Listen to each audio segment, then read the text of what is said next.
Vocês viram aí a matéria, né? Acredito que alguns passaram pelo mesmo processo. Pode não ter sido buscado no mesmo local que foi. Mas quantos vieram involuntários? Que levanta a mão. Involuntário. Involuntário. Veio de emoção. O estudante veio voluntário? Veio voluntário? Veio voluntário? O que difere um do outro? Quem pode me dizer?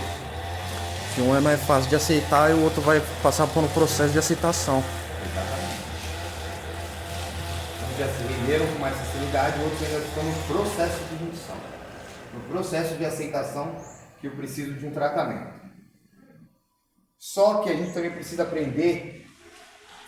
Aqui dentro eu vim para fazer 3 coisas. Aprender sobre a minha doença.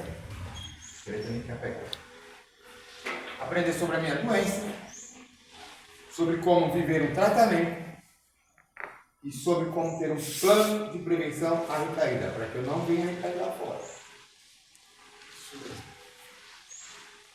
Hoje nós vamos falar sobre PPR.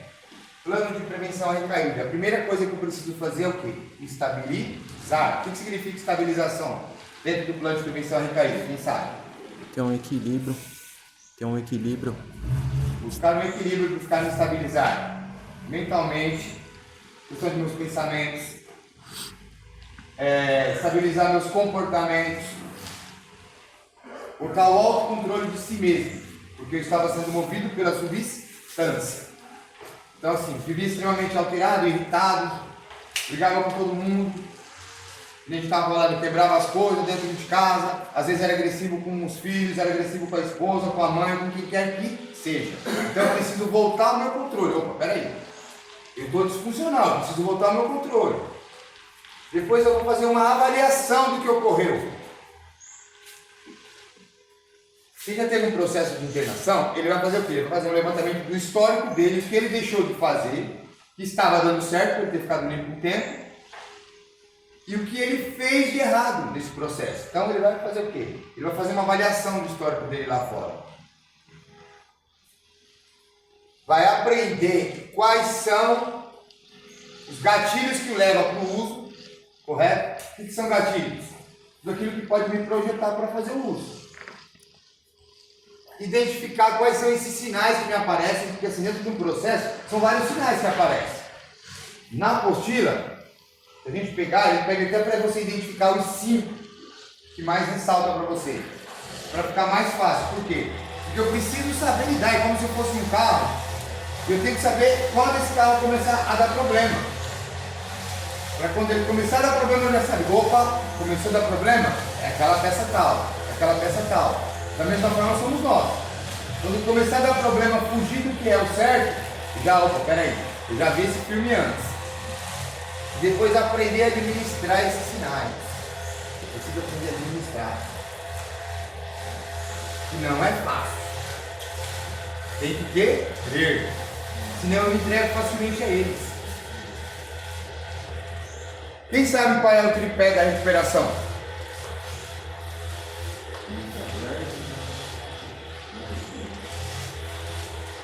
Isso. Vamos lá, quem sabe qual é o tripé da recuperação? Com vontade de mente aberta? Não. 3 áreas da minha vida que eu preciso trabalhar. Espiritual. Comportamento. Exatamente. Eu preciso ter uma espiritualidade. Não são inteligência. Tá difícil. Vai ter uma. Espiritualidade. Meu espiritual. Conscientização. E quem sabe qual é o terceiro? Não é comportamento, não. Trabalho. Responsabilidade. Eu preciso ter na minha vida lá fora 33% da minha espiritualidade, 33% da minha conscientização e 33% de trabalho. Quanto que dá? 33 com 33 com 33. 29. O que falta? 1%. Esse 1% é o quê? Quem sabe? Esse 1% é a chave que move os 3. A boa vontade de trabalhar isso. A boa vontade de buscar uma espiritualidade. Porque ninguém é mais criança para a mamãe levar para a igreja, para a sua religião de escolha, entendeu? Não. Espiritualidade não é religião, correto? Mas eu que tenho que assumir essa responsabilidade de buscar a minha espiritualidade, de buscar uma conscientização, de buscar um grupo de apoio. A grande maioria recai nos 90 dias iniciais, ou nesse processo, sabe por quê? Porque deixa de fazer o que é sugerido. Quando a pessoa sabe que ela tem um problema, que ela tem uma doença, ela toma medicação. A gente tinha um paciente aqui, eu não vou abrir o nome porque eu estou gravando, mas assim, ele tinha um problema em se aceitar como diabético, correto? Então, toda vez que tinha doce, ele dava um jeito de burlar, ou os caras que são mais insanos do que ele davam doce para ele, correto? Que são os amigos, entre aspas. E aí quando você viu, o rapaz estava passando mal, o senhor estava passando mal. Por quê? Porque ele não se aceitava como diabético. E por ele não se aceitar como diabético, ele continuava comendo doce.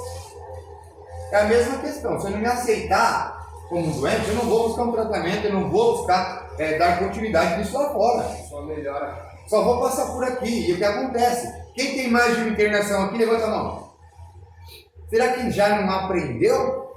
Já aprendeu, já sabe o que tem que fazer. E por que não dá certo?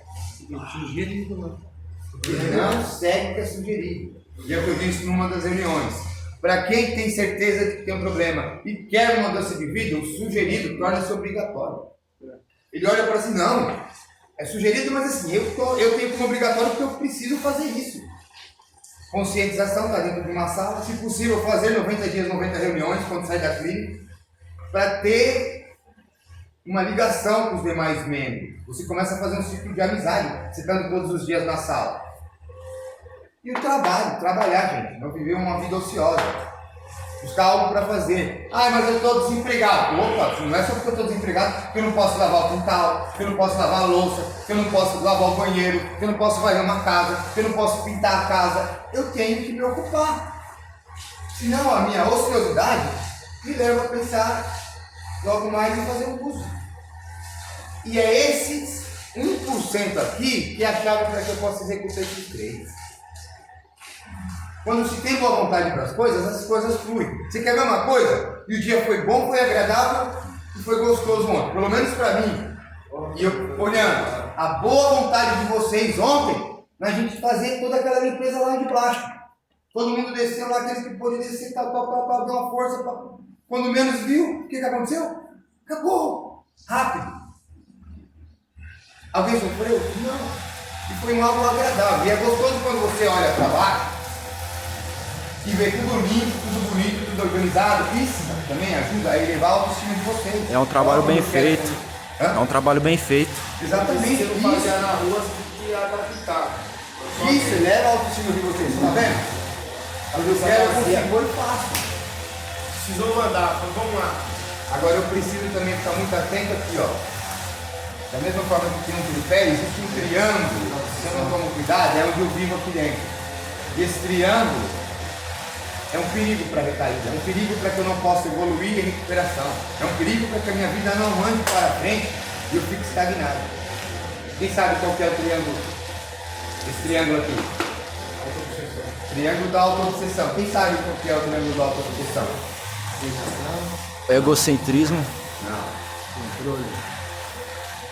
Primeiro, ressentimento do meu passado. Qual que é o outro? Raiva do quê? Do passado. Do meu presente. E o quê? Medo do futuro. Eu fico ressentido. O que significa ressentir? Sentir novamente. Quer dizer, ressentir. Eu fico buscando sentimentos lá atrás. Poxa, porque a minha mulher me largou, porque eu perdi meu emprego, porque eu sabe? Mas se eu não tivesse feito isso, se ninguém vive de si, já foi. Acabou. Se perdeu, perdeu. Se tiver a chance de voltar, amém. Se não tiver, a vida que segue. O importante é que eu tenho que estar bem. Se eu não quiser perder um novo emprego, eu tenho que estar bem. Se eu quiser voltar a ter um relacionamento saudável, eu tenho que estar bem. Se eu quiser conquistar um relacionamento, eu tenho que estar bem. Porque senão vai ter novamente para lá na frente perder. Entendeu? Então você tem que parar de ficar vivendo ressentimento. Parar de ficar com raiva do meu presente. Porque só cabe a mim mudar toda essa situação.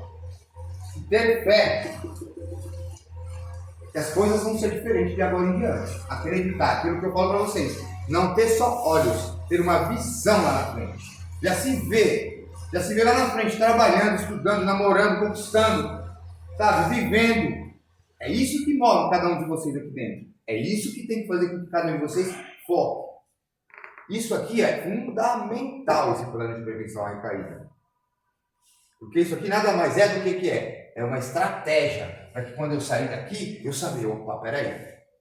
No meu plano de prevenção à recaída foi me mostrado que assim, na minha última recaída, eu vou ter o meu ciclo de amizade antigo, não procurei sala, quando eu vi eu recaí. Então o que eu preciso fazer? Abandonar meus velhos amigos, procurar uma sala para que a minha recuperação ande. É isso que a gente precisa entender.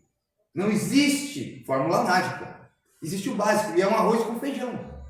Milhões de pessoas estão vivendo aí fora simplesmente fazendo isso. Evito e procuro.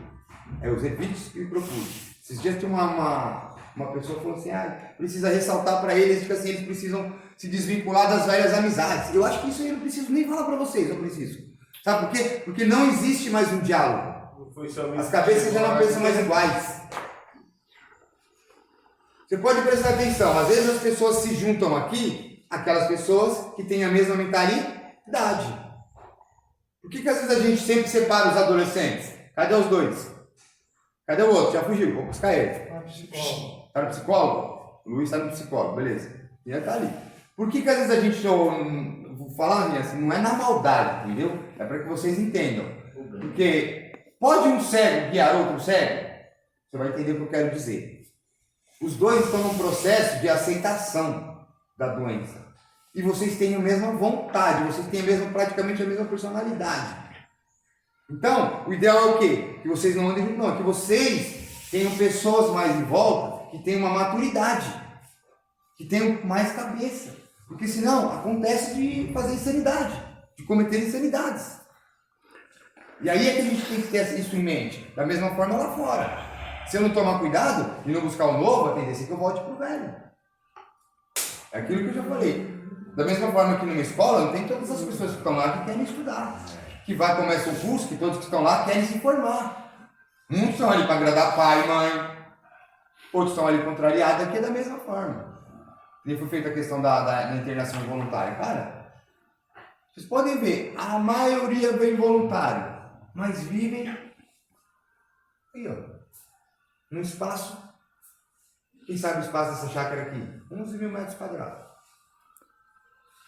Alguém vive aqui que nem boi, reduzido, no espaço reduzido? Não. Por quê? Porque o que faz com que vocês ainda permaneçam aqui e não pulem esse muro é todos os dias essa gota e essa dose de medicação aqui que eu estou dando para vocês, que chama-se o quê? Conscientização. E a mente de vocês está abrindo. E cada vez mais vocês estão querendo viver uma vida diferente. E cada vez mais está despertando dentro de vocês um novo homem. E é esse novo homem que lá fora tem que dar continuidade em tudo aquilo que vocês aprenderam aqui dentro. Beleza, família? Então é isso aí. Espero que vocês tenham gostado da matéria. Depois eu vou ver mais matérias nesse sentido assim, para que vocês possam ir assistir, tá bom? Vamos encerrar. Deus.